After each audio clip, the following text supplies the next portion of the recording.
The courtroom held its breath. An 80-year-old man stood alone at the plaintiff's table, hands trembling but eyes steady, while the HOA woman who dragged him here leaned back with a smug smile, twirling her pen like victory was already hers. Judge Judy watched her for 5 silent seconds, long enough for that smile to wilt, because what happened next would erase every ounce of her arrogance, in seconds. But before we get into it, tell me, where are you watching from? Drop it in the comments and hit subscribe for more shocking courtroom moments. The HOA woman's smirk didn't fade when the case began. It sharpened, like she believed she owned the courtroom. Across from her, Harold stood with the soft stillness of someone who had weathered far worse storms than this one. The air carried their contrast like a tension line pulled tight across the room. The camera seems to drift between them, her posture loud, his quiet, as Judge Judy leans back, studying both with an expression that borders on curiosity and warning. Fluorescent lights cast a cold sheen over the defendant's perfect, rigid smile. Yet nothing about Harold shines. He looks worn, shoulders slightly slumped, fingers curled around the edge of the table as though grounding himself in the only steady thing he has left. But his eyes, steady, patient, tell a different story, a quieter one the courtroom will soon hear. Judy folds her hands. Mr. Harold, tell me why we are here. His voice wavers only on the first word. Your Honor, she fined me. He pauses, searching for breath, not confidence. Several times, for things I didn't do, things that weren't even violations. The HOA woman scoffs, loud enough to echo. He is exaggerating, he just refuses to follow community standards. The audience shifts, the murmurs soft, like wind brushing across paper. Judy raises one eyebrow. I did not ask you, she says, her tone flat as stone. A close-up catches the microsecond where the defendant's smirk falters, barely, but enough for the viewers to feel the shift. Harold clears his throat and offers Judy a neat stack of letters. It started with warnings, he explains. Then fines. Every week, sometimes twice a week. His hands tremble slightly as he lifts the papers. They said there were weeds, mailbox chipped paint, noise complaints from my home. But I live alone. I hardly make any noise. Judge Judy flips through the notices. The sound of pages snapping fills the silence like impatient rustling. These are identical, she says slowly. Same format, same wording. She taps the top page with a single finger. Different dates. Harold nods. Sometimes I'd wake up and find a new one taped to my door. No inspection, no conversation, just another accusation. The HOA woman crosses her legs, leans back, and flashes a smile meant to project victory. He is very sensitive, she says. We handle all residents the same. He just refuses to accept responsibility for his upkeep. Judy looks up sharply, eyes narrowing. Is that so? The defendant jolts slightly, sensing danger she didn't anticipate this early. Judy turns back to Harold. Did she ever explain these violations to you? Show proof? Provide actual timestamps? Photographs? No, Your Honor. The camera shifts to Judy, a close-up on the slow, deliberate lowering of her gaze to the papers again. Something there bothers her. Something small, but wrong in its sameness. She sets the stack down. Ms. Blake, she says, her voice suddenly precise.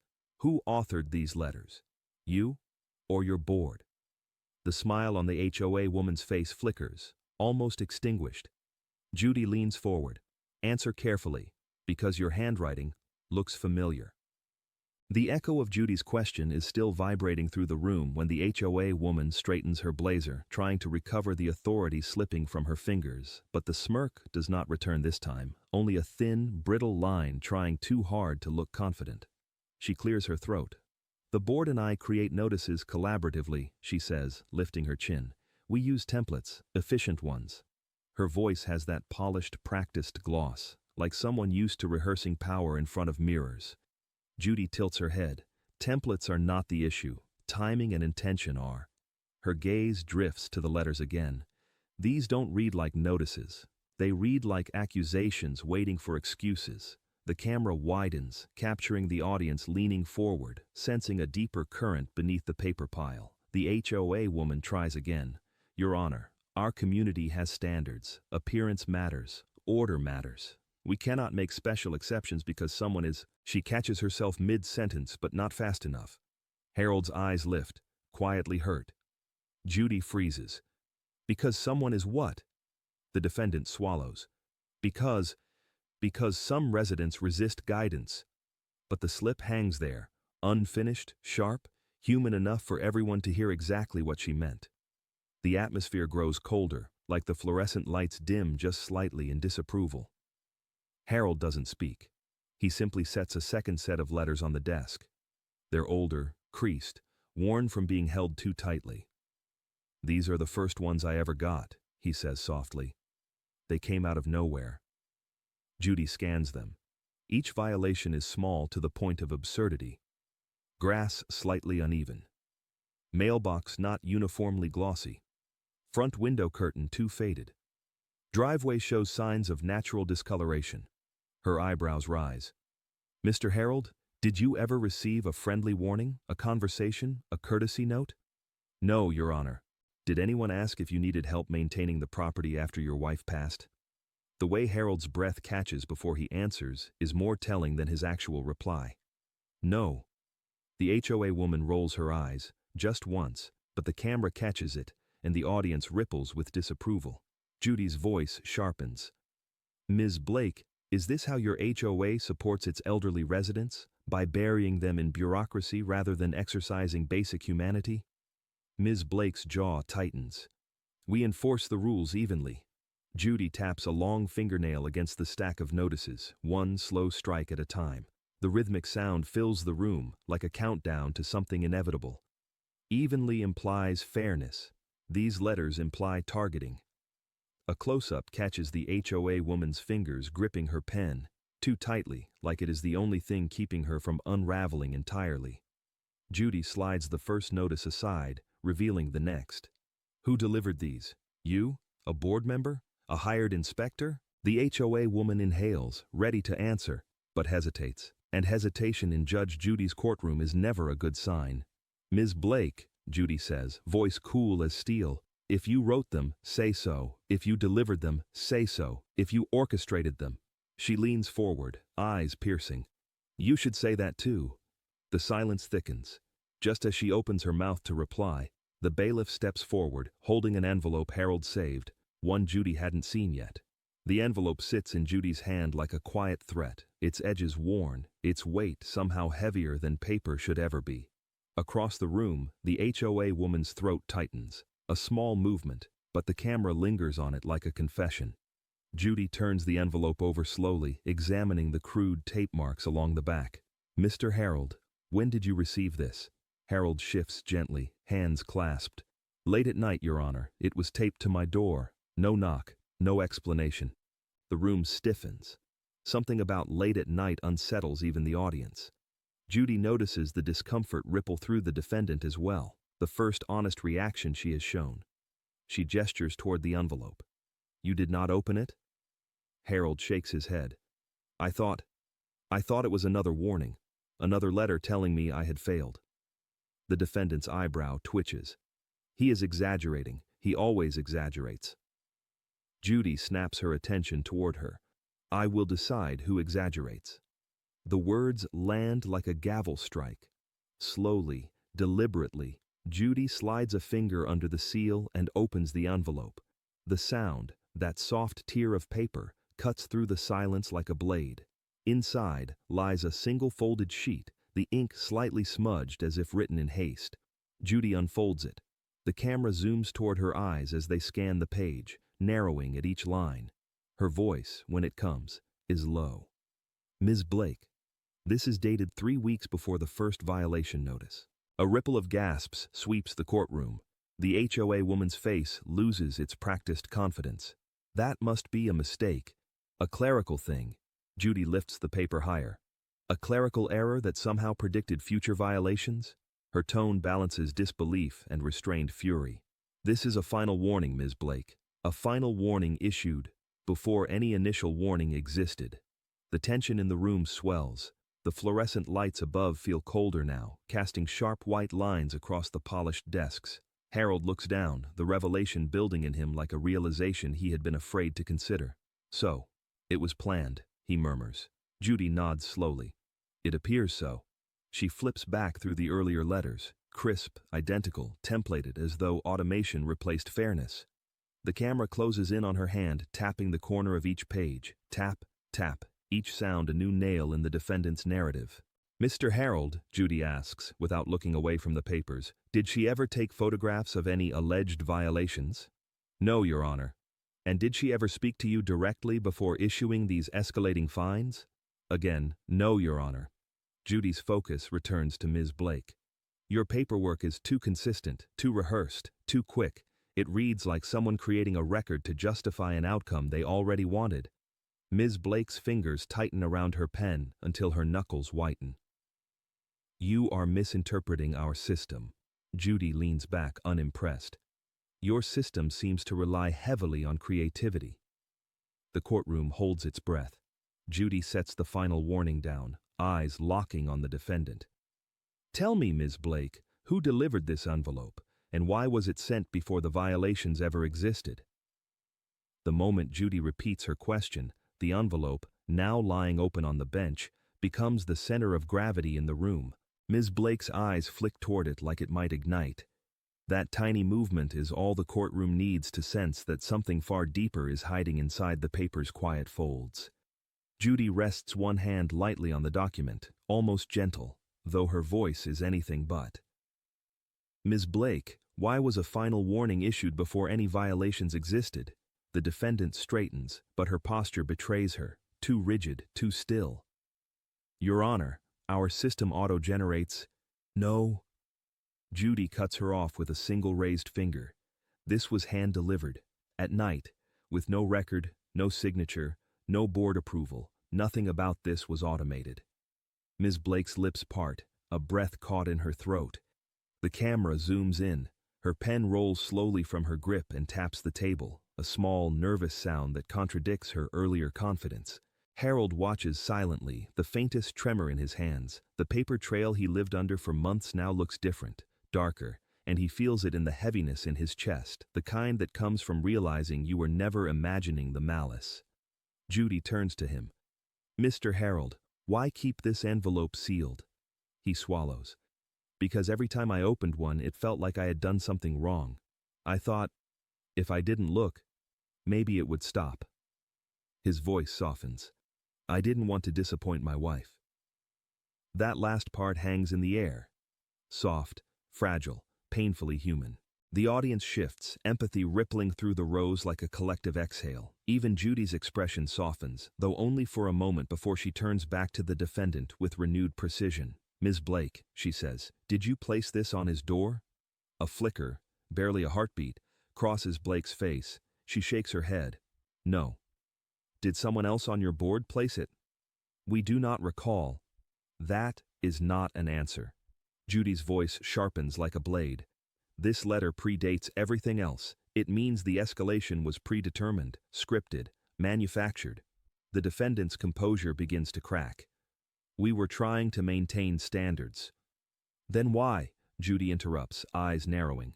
Is the handwriting on this final warning identical to the handwriting on all the other letters, even the ones supposedly written by different board members? Ms. Blake freezes, still as glass. Judy reaches for the stack of notices, spreading them across the bench like a map of truth she is about to reveal. The looping letters, the overly sharp T's, the identical spacing, unmistakably the work of one hand. Your hand, Judy says quietly. Not the board. Gasps scatter through the room, but Judy doesn't blink. She leans in, voice low, deadly calm. You weren't enforcing rules. You were setting a trap. Ms. Blake opens her mouth, maybe to deny, maybe to scream, but no sound comes out. Harold closes his eyes, the truth hitting him harder than any fine ever could. Judy lifts the final warning back into the light. Because this letter, she says, proves you targeted him long before the first violation existed. And then her tone drops, razor sharp. So tell me, Ms. Blake, what were you planning? The courtroom feels smaller now, like the truth itself has stepped inside and taken a seat. Ms. Blake's confidence evaporates beneath the fluorescent lights, leaving only the faint outline of someone who just realized the walls are closing in.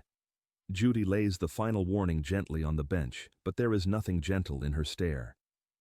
This letter did not appear by accident, she says. It appeared before its story was even written, before the so-called violations, before the excuses. Her voice sharpens. That is not compliance, that is intent. A low murmur trickles through the room. Shock, outrage, recognition. Everyone sees it now. The paper trail wasn't a record of Harold's failings. It was a script she had already written. Ms. Blake aims for composure, but it slips from her fingers like water. It was symbolic, she forces out. A draft. Something to prepare him for expectations. Judy's eyes flash. A final warning, as a symbol? She lifts it, letting the pages flutter slightly, almost mocking the absurdity. Do you take this courtroom for fools' room? The defendant looks away, jaw tightening, breath unsteady. Judy turns to Harold. Mr. Harold, what happened before this first letter? Anything unusual? Any encounters? Any disagreements? Harold hesitates, the kind of hesitation that holds memory, shame, and something heavier. His hands trace the grain of the wooden table as though searching for courage in its grooves. Well, he swallows. There was a meeting, an HOA gathering. My wife had passed 6 months before. I wasn't in a state to attend, so I declined.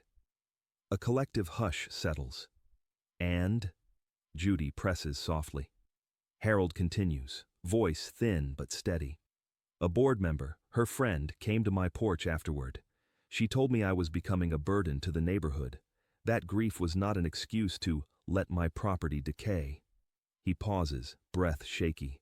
But nothing was wrong with my property, nothing. The audience reacts.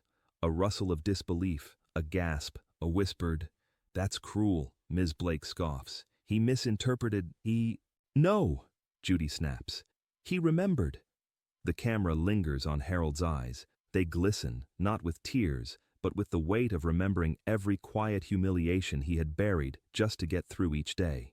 Judy leans forward. Ms. Blake, were you aware of this conversation? I do not recall every comment made by my board, she says, but her voice warps under pressure, losing its earlier edge. Residents often exaggerate emotional encounters to gain sympathy. Judy studies her for a long, cold moment. You seem to recall everything when it benefits you.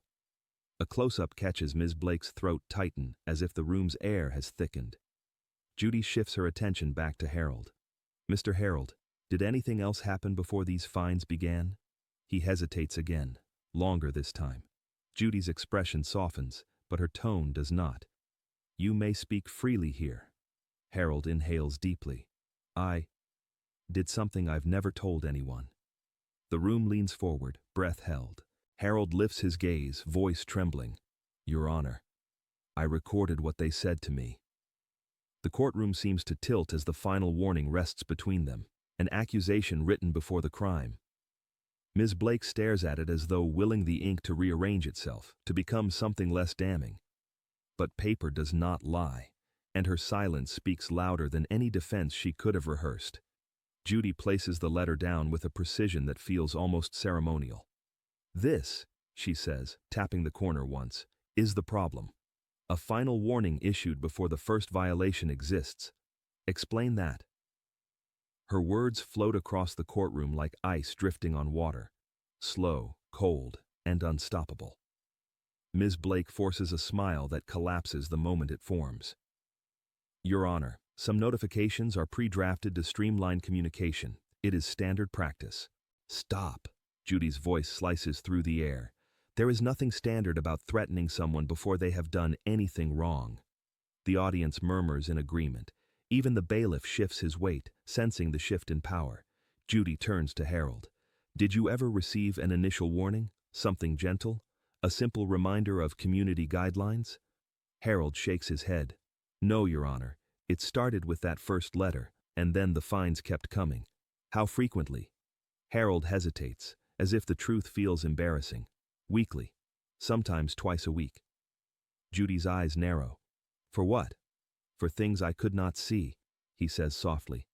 Things that did not exist. The camera moves closer, catching the tremor in his hands, a tremor not of fear, but memory. Ms. Blake exhales sharply. He is being dramatic. His yard was deteriorating. His mailbox paint was uneven. There were noise complaints. Judy turns her head slowly. Noise complaints? From a widower who lives alone? The silence that follows feels like gravity, heavy, undeniable. Harold clears his throat. No one ever knocked. No one asked me to fix anything. They just punished me. A flicker of something uncomfortable crosses Ms. Blake's face, irritation mixed with something strangely defensive. Judy studies her closely. Mr. Harold mentioned a conversation before any of these notices, a board member visiting him, saying he was becoming a burden. Were you aware of this? Ms. Blake stiffens. Residents often misinterpret guidance. Judy leans in. Guidance does not arrive at night. It does not tape itself to doors. It does not accuse before it observes. The defendant's jaw locks. Her foot taps under the desk, a rhythm of unraveling. Judy shifts back to Harold. Did anything else happen before this first letter? Any interaction, conflict, or moment that stands out? Harold hesitates. The room tilts into stillness. His eyes lower, studying his own hands as if his memory is etched into the lines in his skin. There was something, he whispers. Something I never shared because I wasn't sure if it mattered. It matters, Judy says, her voice suddenly soft. Harold lifts his gaze, and in his eyes there is fear, but also resolve. I recorded what they said to me, he says. Gasps echo through the gallery. Judy's eyes widen just slightly. You have a recording? She asks. And Harold nods, the smallest movement that changes everything. The moment Harold admits the recording exists, the courtroom's atmosphere tightens, like the walls themselves shift closer to listen. Ms. Blake's spine snaps upright, eyes wide with something she hasn't shown until now. Fear. Judy doesn't speak right away. She lets the silence settle, lets it stretch just long enough for everyone to recognize its weight. Then she turns fully toward Harold. Tell me about the night you made this recording. Harold nods slowly, drawing in a trembling breath. It was after sunset, he begins. Cold, quiet. I had just come back from placing flowers on my wife's grave. His voice softens, cracking in places where memory still stings. I walked up to my porch, and she was standing there. The camera pans to Ms. Blake. Her expression flickers, indignation fighting with panic, neither winning. Who was standing there? Judy asks. Her friend, Harold says. A board member. But Ms. Blake was nearby. I saw her at the end of the walkway, listening. A murmur rolls through the gallery like distant thunder. Harold continues. I said hello, tried to be polite, but they weren't there to check on me. They said, he stops, swallowing hard. They said my presence was making the neighborhood look tired, that I was letting myself go, that maybe it was time to think about moving somewhere, more fitting. The camera cuts to Ms. Blake. Her lips press into a thin, embarrassed line. Judy leans forward slightly. And you recorded this? Yes, Harold whispers. I did not intend to. I kept a small recorder with me after my wife died. I used it to remember appointments, grocery lists. My memory wasn't what it used to be. He pauses, eyes lowering. That night, I slipped it into my pocket. Not because I expected anything, but because I felt something changing. I felt judged before I was greeted. Judy's eyes soften for half a heartbeat. What exactly did they say on this recording? Harold hesitates again, not out of fear, but because repeating the words costs him something. They said I should be an example, he murmurs. That the HOA needed consistency, that residents who didn't fit the image didn't belong. The gallery reacts. Quiet gasps, heads shaking, someone whispering. How could they say that? Ms. Blake finally snaps. He is twisting things. That is not what was meant. Judy raises a hand, silencing her instantly. Ms. Blake, every denial you give before we hear the recording makes you look more guilty. A close-up captures the moment Ms. Blake realizes she's losing control. Her pupils dart, shoulders tightening, breath shallow. Judy turns back to Harold. Do you have this recording with you? Harold nods. Yes, I brought it. In case no one believed me. The bailiff steps toward him, ready to retrieve it. As Harold reaches into his coat pocket, Judy says quietly, almost a warning, almost a promise, "Whatever is on that recording will change everything." The bailiff lifts the tiny recorder from Harold's trembling hand, and the courtroom goes unnaturally still, the kind of silence that arrives right before truth walks in. Ms. Blake grips the edge of her podium so tightly her knuckles bleach white. Judy nods at the bailiff. "Play it." The recorder crackles to life with a soft hiss, the static weaving through the room like a quiet storm gathering force. Then a voice emerges, shaky, gentle, Harold's. "Evening," his recorded self says. A second voice answers, sharper, impatient. "We need to talk about your property, Harold." The gallery shifts. You can hear the discomfort ripple across the benches like wind brushing leaves. The voice continues, dripping with condescension. "You are not keeping up. People are concerned." Then another voice, recognizably Ms. Blake's, enters from the background. "We cannot keep making exceptions for everyone who gets emotional." A gasp cracks through the room. On the stand, Ms. Blake goes rigid. Her eyes widen, a fraction too late to hide the recognition. Judy lifts her chin slightly, signaling the bailiff to continue the recording. The board member's voice returns. "This community has an image, you understand? We need residents who uphold it." Harold's recorded voice tries to steady itself. "I'm doing my best. My wife just passed and we all have losses," the board member snaps. "You do not get to drag down property values because you are grieving." The sound that follows isn't words, it's Harold's breath catching, a small wounded inhale that pierces the courtroom louder than anything else. Then Ms. Blake's voice again, cutting through the night air. "Maybe he should be made an example. Otherwise people will think standards do not matter." The gallery erupts, gasps, outrage, disbelief. Even the bailiff stiffens, jaw clenched. Judy raises a single hand and the room silences instantly. The playback continues, static fading in and out as though the recorder itself flinched at their cruelty. Harold's gentle voice, I do not understand." Ms. Blake's voice, colder than before. "You will." Judy signals the bailiff. The recording clicks off, leaving the courtroom drenched in a silence that feels heavier than the truth itself. A long, tense beat passes. Judy breaks it first. "Ms. Blake," she says quietly, the kind of quiet that carries far more danger than shouting. "That was your voice, was it not?" Ms. Blake shakes her head too quickly. "No, that is manipulated. Anyone can splice audio." Judy arches a brow. "Splice audio? Mr. Harold, how old is this recorder?" 17 years, Harold whispers. "It does not even connect to anything." Laughter, shocked and sharp, ripples through the gallery. Ms. Blake's desperation spreads across her face like cracks in old paint. "And yet," Judy continues, "it captured your voice clearly, captured your intent even more clearly." Ms. Blake stammers, "That is taken out of context." "There is no context," Judy interrupts, "that makes cruelty acceptable." The camera zooms in on Ms. Blake's trembling hands, the loose grip, the collapsing facade. Judy leans back with slow, meticulous calm. This recording isn't just evidence, it's motive. The gallery holds its breath. Judy turns to the bailiff. "Bring me the HOA bylaws," she orders. Her tone sharpens, "because I have a feeling Ms. Blake has broken far more than just decency." The bylaws binder lands on Judy's desk with a heavy thud, a sound that sends a ripple of dread through Ms. Blake's posture. Her shoulders shrink. Her breath shortens.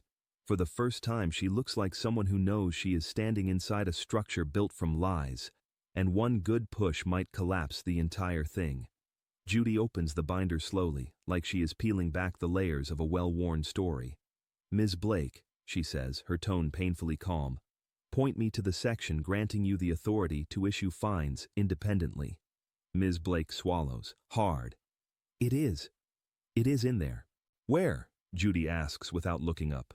The defendant flips pages with frantic fingers, each turn faster than the last, as though one of them might magically produce the authority she never had. The gallery watches the spectacle, her desperation unfolding like paper tearing under too much pressure. I know it is here," she stammers. Judy finally looks up. "You cannot find what does not exist." The room inhales sharply. Judy continues, According to these bylaws, all fines require board discussion, written consensus, and a documented inspection. Yet every notice you issued, she lifts the stack of letters Harold brought, was written, delivered, and signed by you alone. Ms. Blake freezes, mid-page turn. Harold exhales, a quiet, fragile breath of vindication. Mr. Harold, Judy asks gently, did you ever see anyone else from the board at your property? No, Your Honor. Did you ever receive any notice signed by anyone other than Ms. Blake? No. Judy tilts the binder toward Ms. Blake. Then explain to me why this section, she taps the page with a fingertip, states fines must be approved by a minimum of 3 board members, yet every document has your handwriting. Ms. Blake's mouth opens, but nothing coherent emerges. They trusted me. I took initiative. Judy's lips flatten. Initiative is not the same as authority. The defendant's composure visibly fractures. Her voice rises, cracking at the edges. Someone had to maintain order. Residents were letting standards slip. If we did not enforce rules, the neighborhood would fall apart. Judy raises an eyebrow. Fall apart? Or fail to follow your preferences? The gallery murmurs, soft, judgmental, unmistakably disapproving. Judy slides another paper forward. Is this your signature? Ms. Blake squints. Yes. And this? Another. Yes. And this one issued to Mr. Harold for having a curtain that looked old? A few people gasp. Harold lowers his eyes, ashamed of something he never should have been ashamed of. Yes, Ms. Blake whispers. Judy nods slowly, then flips to a different section of the binder, one marked with red ink by the court clerk. Because according to this list of fines, she says, you issued charges to residents who did not vote for you in the last HOA election. Ms. Blake's breath stutters, her eyes widen. The gallery erupts in shocked whispers. You used your position, Judy continues, voice gaining a cold, sharp edge, not to protect this community, but to punish anyone who opposed you. Ms. Blake shakes her head violently. No, that is taken out of... Judy lifts her hand. Silence slams down like a gavel. Judy turns the binder so everyone can see the evidence. Ms. Blake, she says, you did not enforce rules. You enforced loyalty. And Mr. Harold wasn't your first target. He was simply the one who refused to bow. The moment Judy exposes the loyalty-based fines, something inside Ms. Blake shatters, not loudly but visibly, like a mirror cracking from the inside out. Her breath turns shallow. Her eyes dart. Control, once her favorite weapon, abandons her in real time. Judy closes the binder with a slow, resonant thud. You weaponized authority, she says. But the question is, why him?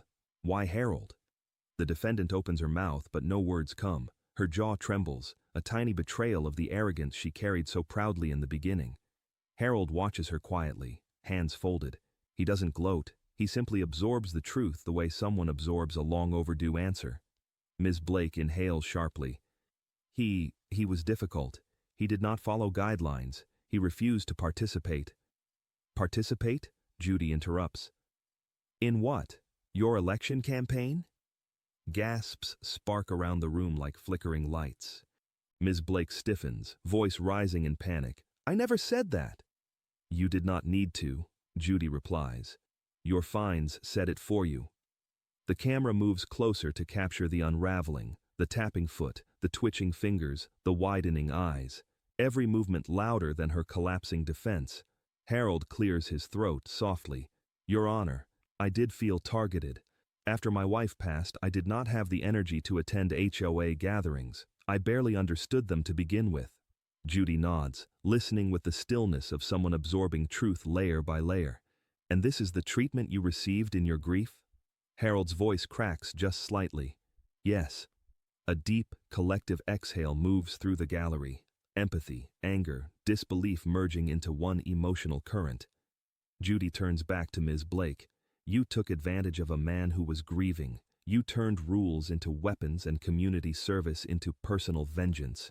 Do you deny it? Ms. Blake shakes her head rapidly. You do not understand. The neighborhood needed discipline. It needed consistency. It needed... punishment? Judy's voice hardens. Because that is what you delivered, Ms. Blake. Not structure, not guidance, punishment. Ms. Blake's eyes fill with frantic desperation. I was trying to keep the community from falling apart. Judy leans forward, voice low and unyielding. Communities fall apart when leaders forget they serve people, not their own ego. The defendant's shoulders slump. The fight drains out of her, replaced by something unsteady, something dangerously close to a confession. Harold's gaze softens, not out of forgiveness, but understanding. I never wanted trouble. I just wanted peace. Ms. Blake's face crumples, but Judy does not look away. Your peace, Judy says, was the exact thing she could not allow, because your silence made you easy to exploit. The room absorbs the truth, heavy, undeniable. Judy signals to the bailiff, bring me the HOA financial ledger. Ms. Blake jerks upright, panic flooding her features. No, you cannot. That ledger contains private, Judy repeats, or incriminating. The bailiff exits briefly, returning with a thick leather-bound ledger that looks far too heavy for the lies it contains. Judy places it in front of her like a verdict waiting to be spoken. She looks directly at Ms. Blake. Let us see, she says, her voice ice-cold. Whether your budget tells a story your words never could. The ledger sits on Judy's bench like a sealed vault, thick, worn, and too heavy for something meant to record neighborhood dues. Ms. Blake stares at it the way someone might stare at a ticking bomb, because she knows exactly what's inside. Judy opens the book slowly. The sound of its stiff spine cracking echoes through the courtroom, a warning wrapped in paper. She flips past rows of neatly typed entries until she reaches a section marked by uneven handwriting. The same looping script found on Harold's violation letters. Ms. Blake, Judy says, tapping the ink with her nail. Why is your handwriting in the financial ledger? Ms. Blake's lips tighten. I assist with bookkeeping. Bookkeeping, Judy repeats, her voice flat. Yet the bylaws say only the treasurer records financial disbursements. I was helping, she insists. Helping, Judy echoes again. Or taking control. A bead of sweat trails down Blake's temple. The gallery notices. They always do. Judy flips another page, a page filled with charges labeled administrative fees, expedited fines, and enforcement costs, each one tied to transactions, all pointing to a private account, an account belonging to Ms. Blake. Harold's shoulders tense, a quiet ache settling into his posture. He had suspected something was off, but seeing it printed, signed, logged, makes the truth land heavier than expected. Judy inhales sharply. These administrative fees were paid to you. Ms. Blake's voice cracks. They reimbursed my time and effort. Running an HOA is demanding. Judy raises a brow. Demanding enough to justify charging residents hundreds of dollars you were never authorized to collect? The defendant's eyes dart to the gallery, searching for sympathy. None appears. Judy continues, turning page after page, each flip tightening the noose around Ms. Blake's unraveling composure. You fined residents who didn't vote for you. You redirected funds meant for neighborhood maintenance, and you personally benefited from every penalty Harold received. Ms. Blake grips the podium. I improved the community. I kept things clean. I made standards. You made enemies, Judy interrupts, and you made a profit. The room vibrates with murmurs. Judy closes the ledger halfway, holding it upright like a mirror of truth. Tell me, Ms. Blake, if these fees were legitimate, why are they not listed in any board meeting minutes? Ms. Blake flinches. She has no answer. Judy turns to Harold. Mr. Harold, did you know your fines helped pay Ms. Blake directly? Harold shakes his head slowly. No, Your Honor. I assumed the money went to the HOA. It did not. Judy's voice turns somber. It went into her pocket. A tremor runs through the room. Outrage, betrayal, disbelief. Ms. Blake's voice shrinks. This is being twisted. No, Judy says, standing straighter. This ledger speaks the truth you've been hiding. She flips to the final flagged page, one marked with a red tab placed by the court clerk. And now, Judy says, gripping the edge of the book, we will look at the most concerning entry of all. She reads it silently. Her expression changes. The room senses it immediately. A shift, a chill, a deeper truth trembling beneath the ink. Judy looks up, her eyes narrowing. Ms. Blake, she says slowly, explain why this entry mentions Harold's late wife, months after she passed. There are moments in court when sound itself seems to retreat, when even breathing feels intrusive. This is one of those moments. Judy's finger rests on the ledger entry mentioning Harold's late wife, and the room holds its breath as truth steps quietly into view. Judy slides the ledger closer, her expression unreadable. She reads the entry again, slower this time, as if confirming something she wishes she didn't see. "Ms. Blake," she says softly, dangerously softly. "Why is Harold's wife mentioned here, in an expense note dated months after she died?" Ms. Blake's mouth opens, shuts, opens again. "That must be a clerical—" "Do not finish that sentence," Judy cuts in, "not unless you want to insult this courtroom further." The defendant's eyes dart downward. Her fingers dig into the podium edge. The polished veneer she wore since this case began slips further, piece by trembling piece. Judy faces Harold. "Mr. Harold, did your wife have any conflict with the HOA before she passed?" Harold's lips part, but grief stops the words. His eyes lower, glossy and far away, as though he's being pulled into memories he buried to survive. She was sensitive," he whispers. "The letters stressed her. She hid some from me. She didn't want me to worry." That lands like a stone in still water, ripples of heartbreak touching every corner of the room. Judy nods gently, acknowledging his courage. Then she turns the ledger toward Ms. Blake. "Explain this entry." On the page, written in Ms. Blake's handwriting, "Special assessment, follow-up on property standards, H. Thompson, widow." Next to it, another note in the margin, "Maintain pressure." She is watching. Judy reads the words aloud.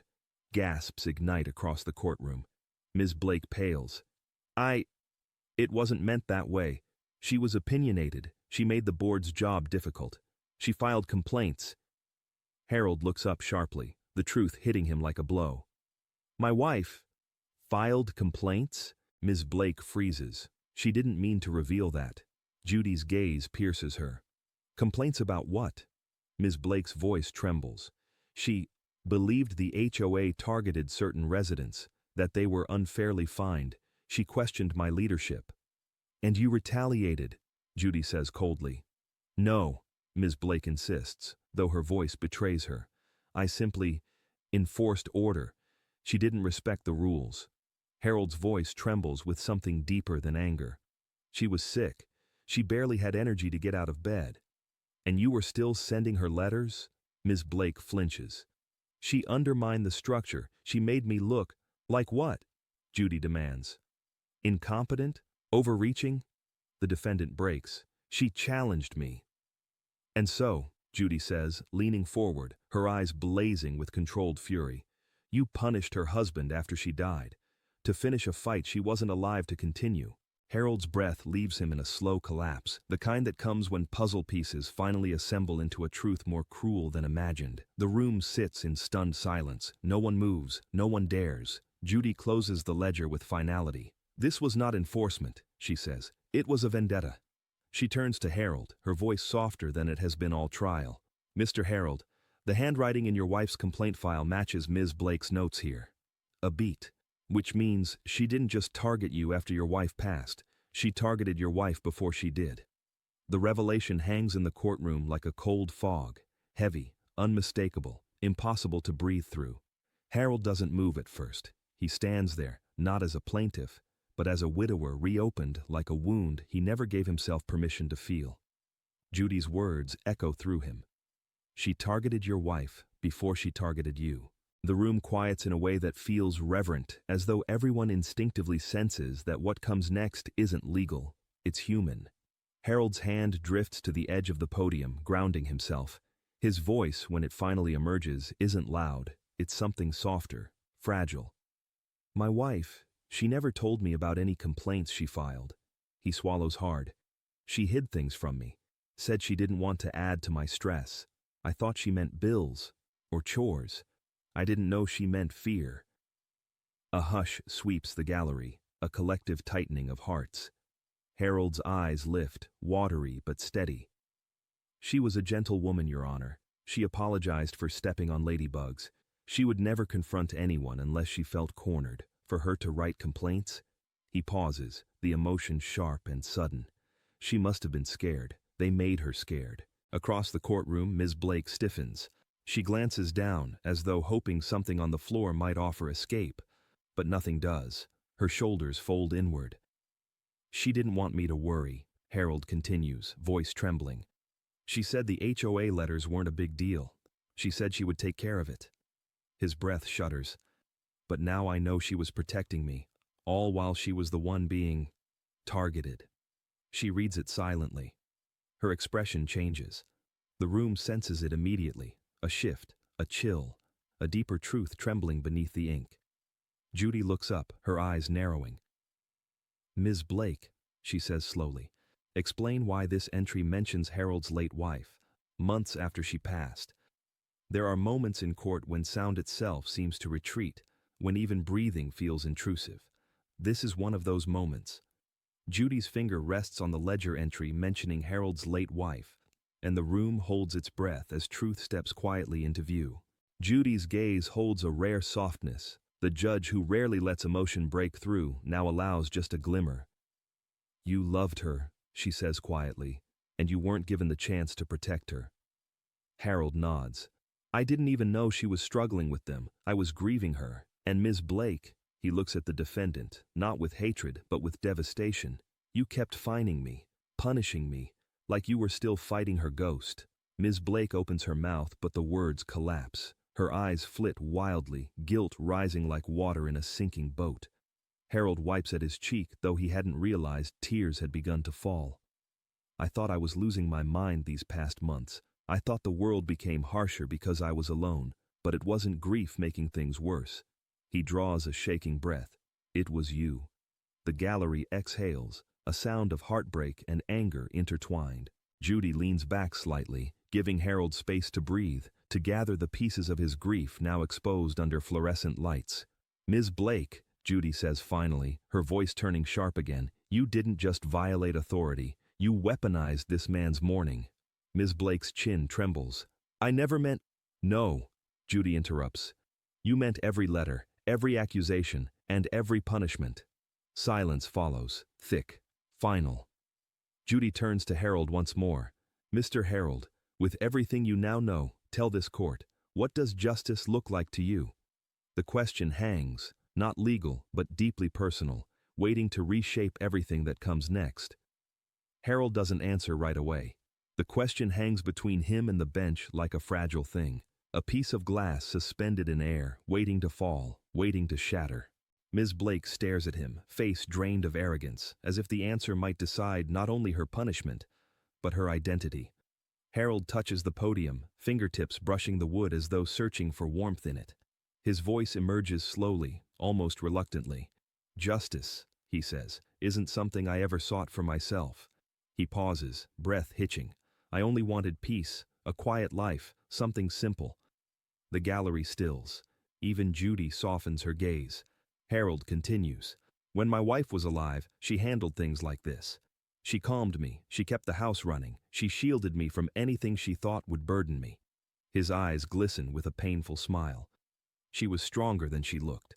A tear slips down his cheek before he can stop it. He wipes it gently. "When she died, I thought the world had taken everything it could. I thought I couldn't be hurt more than that." The cameras angle closer, a tight frame on the rawness in his expression. But then, he looks over at Ms. Blake, not with hatred, but with a quiet devastation that hits harder than anger. "You made me feel small. You made me feel like I was failing at the one thing I had left, keeping our home." Ms. Blake's eyes shimmer, her bravado gone, replaced by a trembling uncertainty. Her voice emerges faint, barely there. "I didn't think—" "No," Harold interrupts softly. "You didn't." The words carry no malice, just truth. Harold draws a breath, gathering something deep inside himself. "Your Honor," he says to Judy, "I do not want to destroy her. That isn't what my wife would want. She believed in kindness, even when people didn't deserve it." A hush ripples through the gallery. "But," he adds, voice tightening, "kindness does not mean letting people hurt others without consequence." Judy nods slowly, proud, perhaps, of the dignity in his answer. Harold turns fully toward Ms. Blake. "You took advantage of my grief. You mocked it. You turned my home, the place where I loved my wife, where we built our life, into a battleground you controlled. Ms. Blake's chin trembles. A single tear finally escapes, tracking down her cheek. It isn't sympathy she wants. It's escape. I don't want revenge, Harold says. I want acknowledgement. I want an apology that means something. I want her to understand the weight of what she did. The gallery exhales, moved, shaken, anchored by his grace. Harold's fingers tremble slightly as he finishes. And I want to know my wife didn't suffer alone. Judy lets the moment breathe. The room seems to soften around the edges, grief recognized, truth honored. Then she turns to Ms. Blake, whose facade has completely collapsed. Well, Judy asks, is there anything you wish to say? Ms. Blake opens her mouth, but the words don't come. Just a strangled breath. Her guilt sits too large in her throat to escape smoothly. Speak, Judy presses, voice cold but steady. Not to me, to him. Ms. Blake turns toward Harold, lips trembling, eyes red. She inhales shakily and begins to apologize, not with excuses, but with a revelation no one expects. Ms. Blake's apology begins not with words, but with a collapse, her shoulders folding inward as though the weight of every letter she ever wrote finally crashes down on her. The courtroom holds its breath, unsure whether she is about to confess or crumble. I'm sorry, she chokes out. Not the flimsy apologies she offered earlier. This one trembles with something real, or at least something too raw to be rehearsed. Tears streak down her cheeks, cutting sharp lines through the last remnants of her composure. I didn't know how to stop, she whispers. Your wife, she questioned me in front of the board. She made me feel incompetent. I thought if I enforced rules strictly enough, they'd respect me. Harold flinches at the mention of his wife, but he listens. He always listens. Ms. Blake continues, words spilling in uneven gasps. I told myself I was protecting the community, that I was maintaining standards, but the truth is, her face crumples. The truth is, I was protecting my ego, and I punished her. And then you, because I couldn't admit it. A heavy quiet settles across the room. Judy studies her not with sympathy, but with a discerning gaze, one that separates remorse from desperation. Harold's expression is unreadable, a blend of heartbreak and something gentler. Not forgiveness, not yet, but recognition of another flawed human being finally acknowledging the damage she caused. Judy lets the silence linger just long enough to honor the gravity of the moment. Then she clears her throat, pulling the room back to the ground. Ms. Blake, she begins, voice stern but not cruel. An apology is the beginning of accountability, not the end. The defendant nods, wiping her tears, bracing for impact. And accountability, Judy continues, comes with consequence. She turns to Harold. You deserved fairness. You deserved support, not harassment, and certainly not the continuation of a vendetta against your wife. Harold lowers his eyes, absorbing the validation that grief long denied him. Judy straightens, authoritative and unwavering. Here is my ruling. The gallery stiffens. You will repay every fine you imposed on Mr. Harold, she declares to Ms. Blake. With penalties, you will reimburse the HOA for misused funds, and you will be removed from your position effective immediately. Ms. Blake gasps as though the world just dropped out from beneath her feet. Furthermore, Judy adds, I am referring this ledger and all documentation to the Oversight Committee for investigation. They will determine whether your conduct warrants additional action. It lands like a hammer, not cruel, but precise. Harold's shoulders relax, not in triumph, but in release, like someone finally exhaling after holding breath for months, maybe years. Judy softens her tone. Mr. Harold, your wife would be proud of the dignity you showed here today. Harold closes his eyes, one tear escaping, quiet as a memory.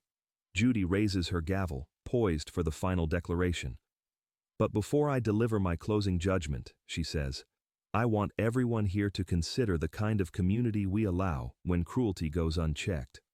Before this verdict lands, tell me in the comments, do people truly learn from consequences, or do they only learn when someone finally stands up to them? The gavel hangs suspended in the air, a single moment stretched thin, illuminated by courtroom lights that suddenly feel softer, warmer. Everyone watches Judy, but her eyes are on Harold, and on the quiet dignity he carried through pain he never asked for. Judy lowers the gavel slightly, not striking it yet, letting the room breathe. "Before I close this case," she says, "I want one thing to be absolutely clear." She looks at Harold. Her tone softens in a way the audience rarely hears. "You were never the problem.